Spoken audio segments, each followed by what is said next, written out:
we shall go for a 5 volt and 300 milliampere and variable power supply design.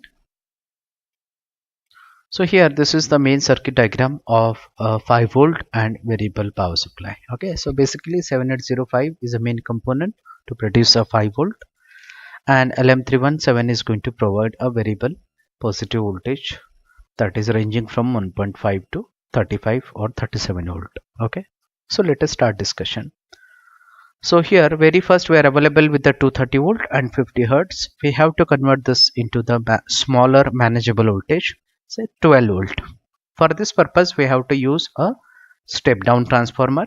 Okay, how we can recognize the terminals of the step down transformer, or how to deal with the transformer? So basically if the primary and secondary terminals are not printed on a transformer, you take a multimeter set into the resistance mode. Okay, connect across the secondary. It should be showing few ohms, or it should show the continuity. That will be the secondary of your transformer, since it has a less number of windings and less is the length of my wire.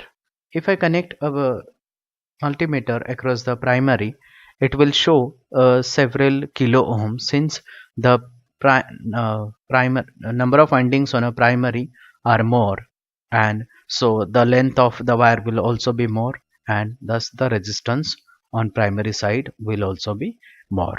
Okay, so this is how to recognize the primary and secondary of the transformer if anything is not printed on it.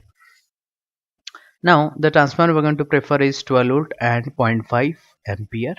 Okay, so this is my RMS value, and if I see the output of my transformer on a CRO or a DSO, it shows the waveforms like this, and the peak value is going to be 12 into root 2, that is 16.97, and minus 12 into root 2, that is equal to minus 16.97. So thus my 12 volt transformer can produce plus 16.97 and minus 16.97 voltage.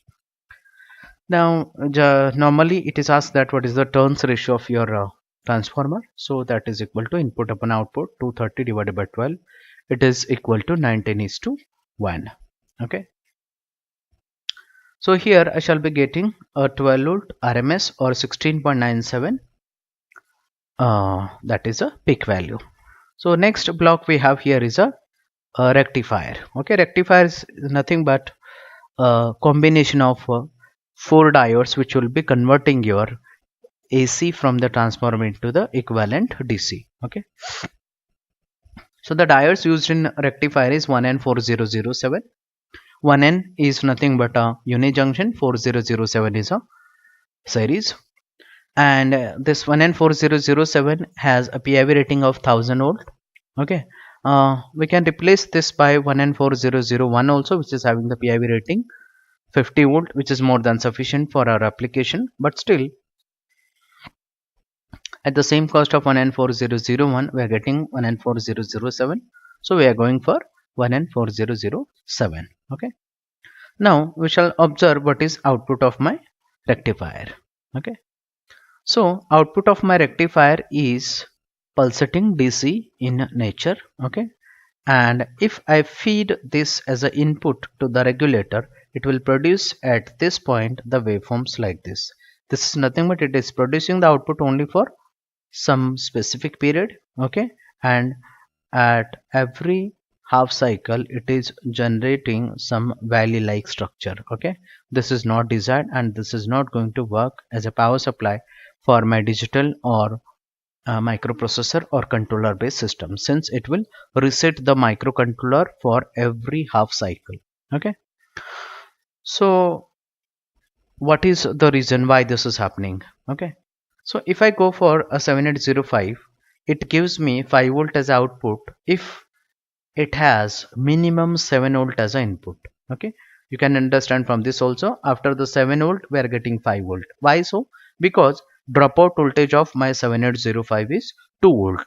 So to get 5 volt as output, we must feed the 7805 with 2 plus 5 equal to 7 volt. Okay, so how to solve this problem? This problem can be easily solved by connecting a 1000 microfarad at the output of this rectifier. Now here you can see we have connected a 1000 microfarad capacitor, and if I visit a previous slide, the output of rectifier that has been converted from pulsating DC into the smooth DC, and this smooth DC affects my output of the regulator also. My regulator output, you can observe, it is absolutely stable. Okay, so this is the regulated output.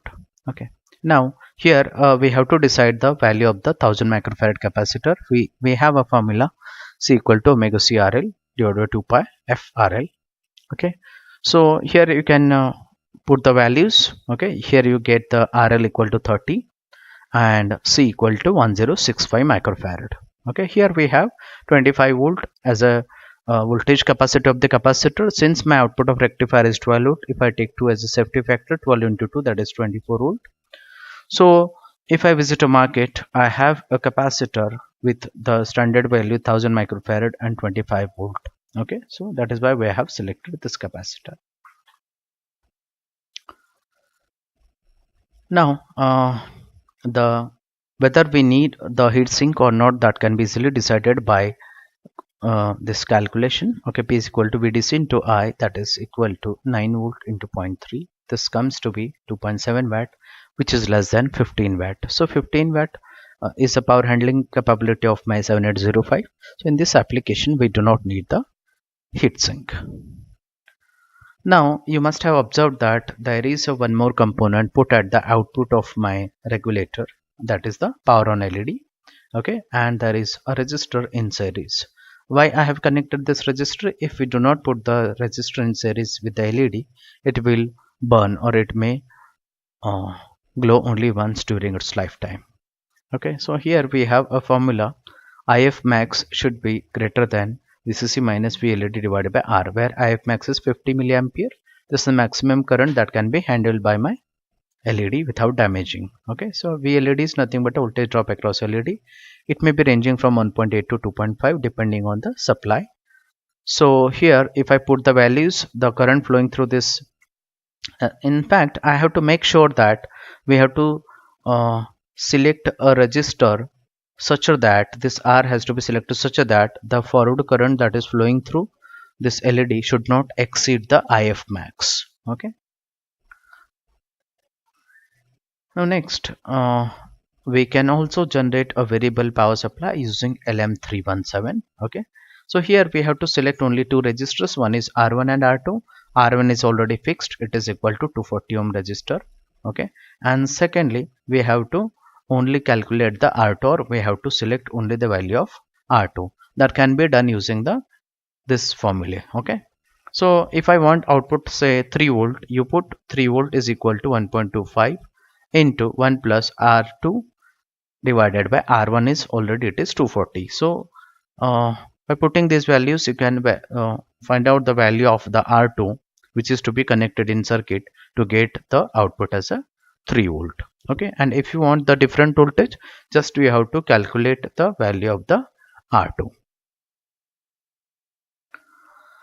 Now one more component we are supposed to discuss here, that is nothing but a bulk decoupling capacitor, that is 100 microfarad. Okay, now what is role of this bulk decoupling capacitor? Suppose number of loads that have been connected at the output of my regulator, and if these loads are switching randomly, they may draw a heavy current from the power supply heavily, which may drop my output down below 5 volt for a very short period, and this is called as a transient. Okay, so during such a transient, if I connect a 100 microfarad capacitor, that is called as a bulk decoupling capacitor, it will discharge itself during such a period, and it will behave like a power supply, and it will not allow this power supply to fall below 5 volt, and it will remove the transient. This is all about the bulk decoupling capacitor. Okay, there are two components, those are remaining, which we did not discuss so far. This 0.33 and 0.1, these are the ceramic microfarad ceramic capacitors. Those are recommended by the manufacturer of 7805. Thank you.